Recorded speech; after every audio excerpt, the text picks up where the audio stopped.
Hi everybody, welcome to Facebook Live at the Backyard Bird Center. On the road today, I'm out in North Carolina, the land that I grew up in, at my sister's house. And I thought that while I was out here, which will be a few more days at least, I would give you a glimpse of kind of the land that I grew up in. And it's very different than the Midwest there and the Kansas City area, the prairies, and the river bottoms. Where we grew up here in eastern North Carolina, this is Aberdeen, North Carolina, and I grew up about 20 miles to the southeast of here, but the habitat's very much the same. So I'm going to turn the camera around and just kind of give you a glimpse at how different it is compared to the yards that we live in there in Kansas City. And let's get this turned around here. This is my sister and brother-in-law's front yard, and I'm gonna keep panning up and keep panning up and keep panning up, and you can see how tall the trees are here, the pines. And a lot of these are longleaf pines, which are the native pines mainly to here. There are some others as well. There's a pitch pine, and there's a lot of loblolly pine trees here, because those were planted a long time ago because they grow much faster and can be harvested quicker than the longleaf pines. So mixed in are a lot of the loblolly pines and even pitch pines. But the longleaf pines, and I'm going to turn this camera back around, a lot of these longleaf pines, of course, the pine trees don't have leaves, but the leaf for needle is what that comes from. And I'm going to pick you up.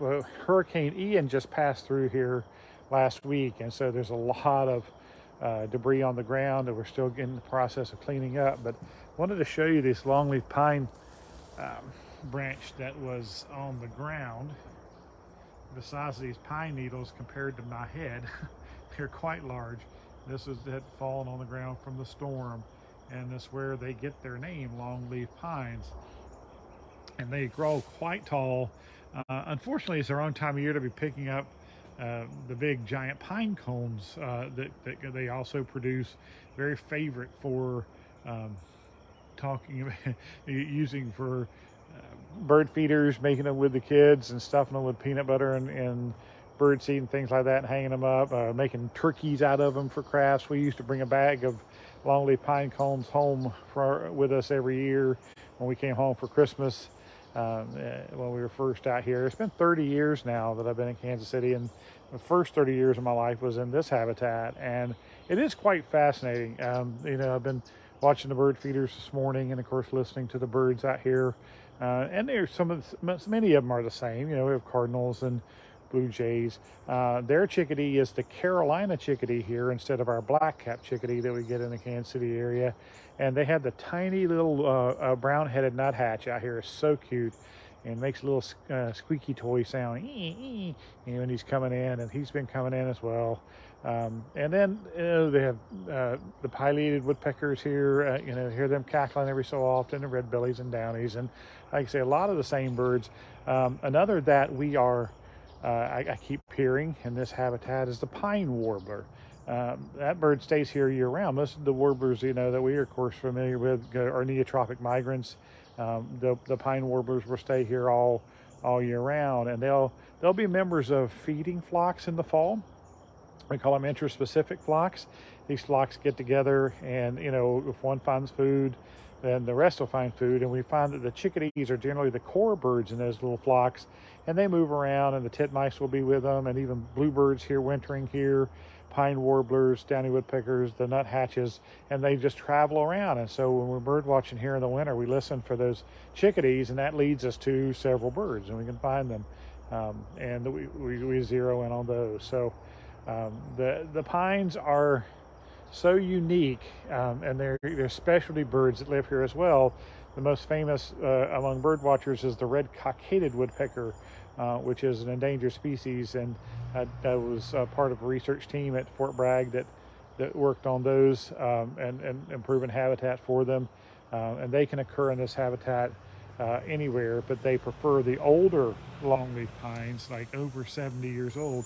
And they're one of the only woodpeckers that actually drills their cavities in live trees, which is a pretty amazing. And the process is so cool. It may take them 7 years to drill one cavity, and that is, they start by just tapping into a tree that they know has heart rock, and the center of the tree is dead, and they start by just tapping a small hole and then leaving it, and then coming back to it and tapping a little bit more. And as insects and the wood starts to die in there, it's easier for them to drill it out. And then over the long period of time, they've drilled a cavity that they can nest in. Fascinating birds. They're worth giving a look, and they are kind of restricted now to the southeast, where they should be, the longleaf pines. We have them as close as Arkansas and southern Missouri, and eventually we're hoping that they will move back into the Ozarks, where they've reestablished the pine forest that was cut down at the turn of the last century. And now Mark Twain National Forest and that whole area down there, the pines have come back very strong. We're hoping to have red-cockaded woodpeckers, and now they've reintroduced the brown-headed nuthatches down there. So a habitat that was pretty much wiped out at one time in Missouri is coming back in those southern parts of the state. So that's a pretty cool story. That just ties me to North Carolina, because I'm so familiar with this habitat here, and seeing that come back in Missouri is very, very strong. So if you don't know where Aberdeen, North Carolina is on the map, this is where all the golf happens. We're right next to Southern Pines. My sister actually does the books for a small golf store here in town now in her retirement, and my brother-in-law is a big golfer in this area. And many people know, Southern Pines by its golf courses, Pinehurst No. 2, which is a very famous golf course in here. And we're, probably from this area, maybe 100 miles from the Atlantic Ocean. So we really are in the southeastern part of North Carolina, very close to Fort Bragg, which is a very famous military installation. And I worked on Fort Bragg out of college, so very much the same habitat, the longleaf pine forest. And it is worth an exploration if you're ever in this part of the country and you want to explore a different habitat, get out and see different kinds of trees and different birds. It is worth definitely a chance to get out. And when I'm on the road, I like to go out, and when I can, to different places to see the different kind of birds, and I try to teach you guys about it and tell you about it, and that it's a fun place to visit. So Backyard Bird Center on the road today. Thank you for tuning in. I will be back hopefully in the next week or so. It'll be a week or so, I guess, before I'll be back in town. But Carrie and Ruth are taking care of things, and the kids, we really appreciate it. Thank you guys for your continued support. If you like the programs, please give them a like, give them a share, send in ideas for future programs. And until then, come on, let's talk birds.